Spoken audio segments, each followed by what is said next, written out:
یہ کہتے ہیں کہ ہم گھر میں ایک ہی تولیہ استعمال کرتے ہیں، کوئی وضو کے بعد بھی وہ استعمال ہو رہی ہوتی ہے، کوئی غسل کر کے آتا ہے تو وہی استعمال کرتے ہیں، تو کیا صحیح ہے یا نہیں؟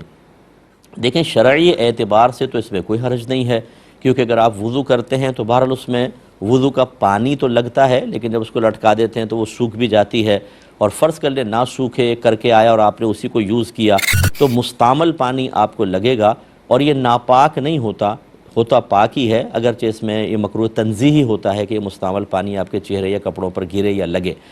اور اسی طرح غسل بھی اگر کوئی کرے گا، چاہے غسل جنابت ہی اس نے کیا ہو، اس پہ بھی جو پانی لگ کر گرتا ہے وہ ناپاک نہیں ہوتا، مستعمل ہوتا ہے۔ اور مستعمل کا مطلب یہ ہے کہ اس سے وضو یا غسل آپ نے کیا ہو، جس کو ہم نجاست حکمیہ کہتے ہیں، یا ثواب کی نیت سے اس کو استعمال کیا، یا میت کو جب ہم غسل دیتے ہیں جو پانی گرتا ہے اس کو مستعمل کہتے ہیں، تو لہٰذا وہ پانی ناپاک نہیں ہوتا، لیکن اس کو جسم سے لگنا نہیں چاہیے۔ تو اس لیے اگر تولیہ کو یوز کرتا بھی ہے تو اسے چاہیے دھوپ میں ڈال دے تاکہ خشک ہو جائے۔ یہ تو ہے شرعی مسئلہ۔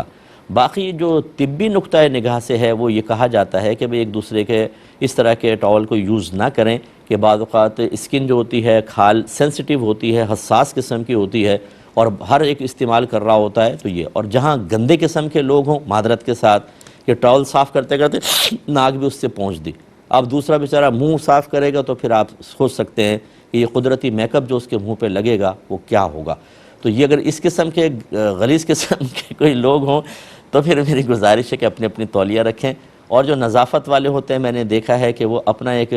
رومال تولیہ والا یا اپنی تولیہ علیحدہ ہی رکھتے ہیں، وہ کہتے ہیں میں وہ لے کے جاتے ہیں اور واپس لا کے رکھ دیتے ہیں اور منع کرتے ہیں کہ میری تولیہ استعمال نہ کی جائے۔ لیکن بہرحال میں نے آپ کو بتا دیا کہ اگر گھر والے سب ایک ہی تولیہ یوز کرتے ہیں تو شرعاً یہ ناجائز نہیں ہے، طبی نقطہ نگاہ سے یا نظافت کے اعتبار سے خیال کر لیا جائے۔